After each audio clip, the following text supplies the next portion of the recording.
Do you want your animations to look like they belong on live TV? These 4 camera animation moves are the secret. Simple tricks that will make you instantly look more professional. Let's get into it.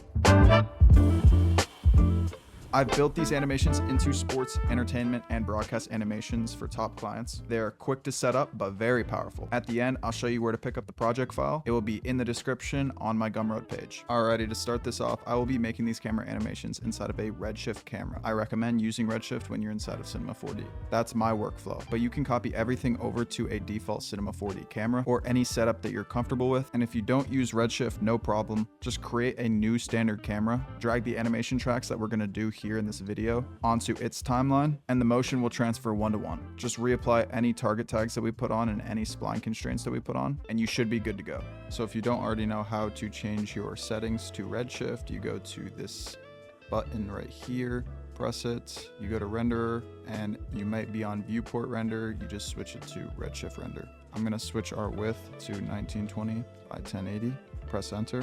I'm going to go to this tab here that says Redshift. I'm going to click it. I'm going to go to camera and I'm going to click standard. Now, when you make a new camera from this tab, if you actually press this button right here, you'll see that this is the camera view. And when you create it from a certain position, it just auto goes to that position. So if I were to unclick this button, hold down Alt and drag my left click around, I'd actually see, zooming out with my scroll wheel here, I'd actually see that where I was looking is where the camera spawned. And when I press this button again, it goes back to that point. So the first camera move we're gonna do is the arc. This is gonna be orbiting along a spline path. So let's go ahead over here and bring up our circle spline, go into object, put it on our XZ plane. Now that we have our ring established, I'm gonna go ahead and press Shift C, search up a figure, and this is gonna be our scaling reference. I'm going to take this circle and I'm going to raise it 100 centimeters. Then I'm going to expand it to a 500 centimeter diameter. I'm going to take this camera, right click it, animation tag, align to spline. I'm going to take this spline and drag it in here. Now you'll see once I do that, we lose the figure. If we go out of our camera view, you'll see that's just because it's pointing not at the center. To fix this, we're going to go to the camera, and then what I'm going to do is spark a null at the center, select the target tag, and drag this null in here. Now, we can look at the center by going into the coordinates and just adjusting to where we want it to be. Right at center would be 100 centimeters because that is how high the circle spline is. Now what we can actually do now is we can select the circle and the camera and we can put it inside the null. Went ahead and named this arc camera. So we're going to go ahead and press this align to spline tag. Once we're in here, we're going to align it to 50%. And on a 45 frame transition, we are going to snap the camera from the left side to the right side, which would be 100% here. This is what Cinema's going to give you at first when you do this sort of setup with the keyframes. This is not what we want. We want a snappy camera animation so we can do a hard cut on it and it feels nice. So what we're going to do is we're going to go to our window and we're going to pull up timeline F curve. What this is going to do is it's going to pull up something that looks like this. We can take these 3 lines and actually dock it below here. That's just dragging it on. Now, once we open up align to spline, we can open it up right here to see that we have just a position animation keyframe. I'm going to go ahead and select these keyframes, just being 2, and take the Bezier handles and drag them like this. When they're both selected, they're going to do the same thing on both ends.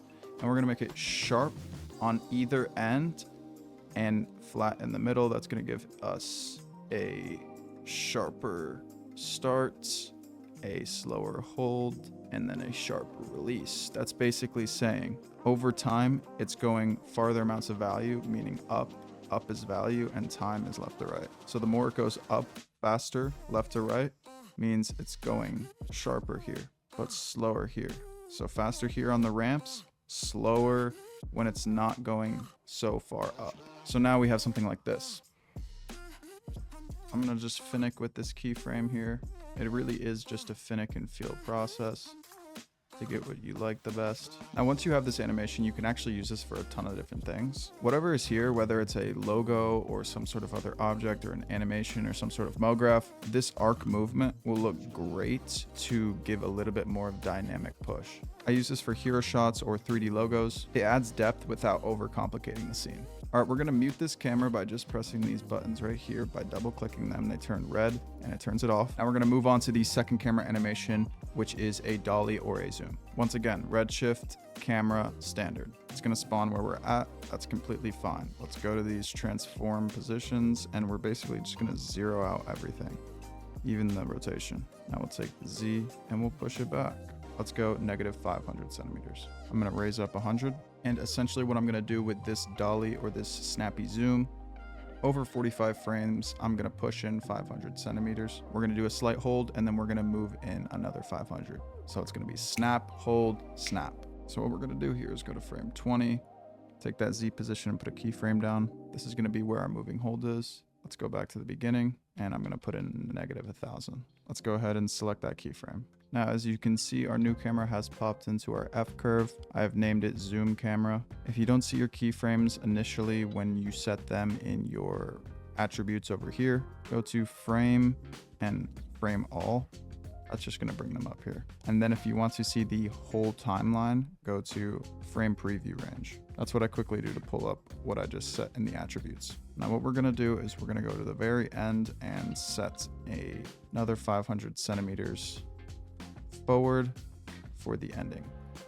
We may have to adjust this later, but let's just go with the flow. This is what Cinema will give you if you just blocked out these keyframes without sauce. Now what I'm gonna do is select this first Bezier curve. I'm gonna drag it up, make it sharp and fast and snappy. And I'm gonna do the same thing with the end by doing this. Let's select the middle, and instead of it being this steep, let us ease this down a little bit and pull out. Now our animation looks like this. A lot better here. Now, I don't necessarily want it to flash and hit the model completely on the last frame. So what we're going to do is we're gonna just pull this keyframe out just a tad bit.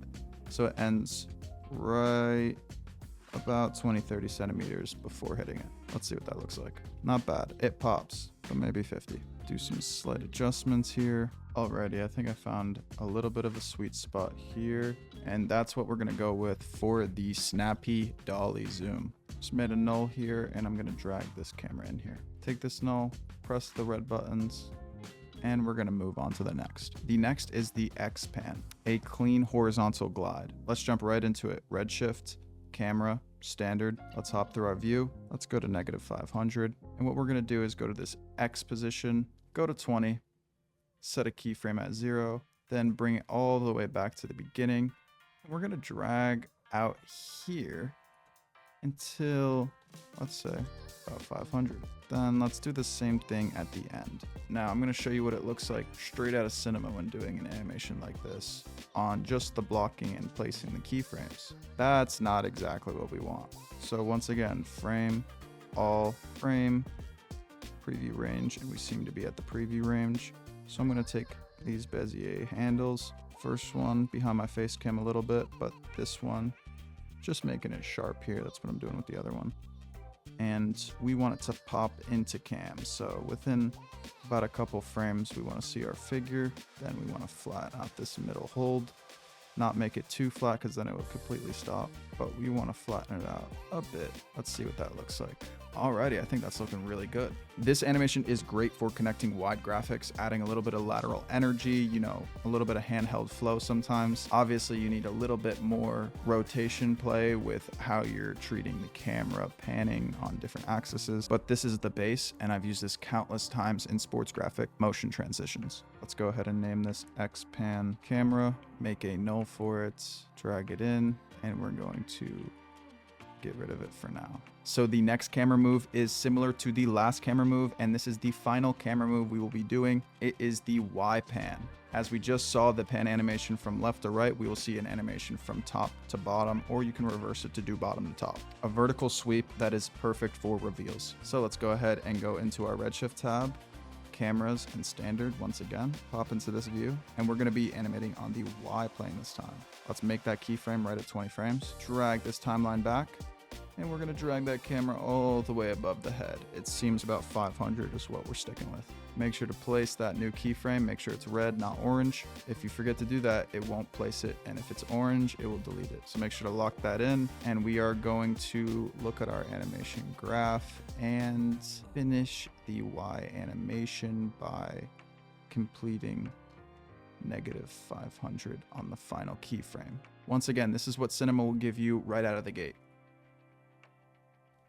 That is not what we want. It goes to show you with the same amount of frames and a different animation graph, the visibility, the readability, and the information displayed is completely different. Us taking this Bezier curve, making it sharp at the beginning, you can't see because it's behind my face cam, but sharp at the end, the same way that you saw that, and taking this middle curve and flattening it out, what we will now have is an animation that is fast at the start, pauses in the middle, and now completes with a snappy ending. Now I want this to pause even more, so I'm just gonna flatten this animation curve out even more. And there we go, we have the Y pan, pushing up from the floor into a logo or sliding down into some text. It's quick, but it's one of the best ways to guide the viewer's attention to where you need it. Same process as last time. Let's go ahead and drag this camera into that null, and we'll go ahead and hide it so it's all neat here. Now we have all 4 of our camera animations in this project file.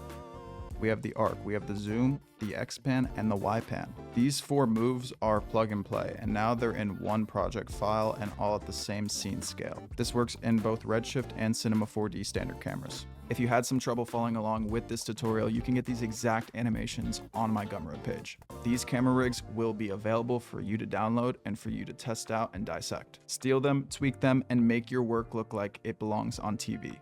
Thank you so much for watching this entire video. If you appreciate my content, please leave a comment down below and turn on post notifications with your subscription to let me know that you actually enjoy it and that you want to see more content. Obviously, if you followed with the tutorial, you can get these exact moves for absolutely free. But if you had some trouble and you want to support me, I just have the project file up for $5, just a cup of coffee. And that way you guys can support me and I can offer a little bit of value to you. Obviously, this is all free if you just want to follow the tutorial, but it's a great way to support me if you want to support the channel. I will be doing a part 2 to this video where I do more than one axis of animation and it becomes more and more complex. I'll probably do this as a 3-part series. So if you're still watching, you are a real one. Make sure to interact with this page and stay tuned because there is a lot more content that is going to help you become a better motion designer coming soon. I will see you in the next video. Peace out.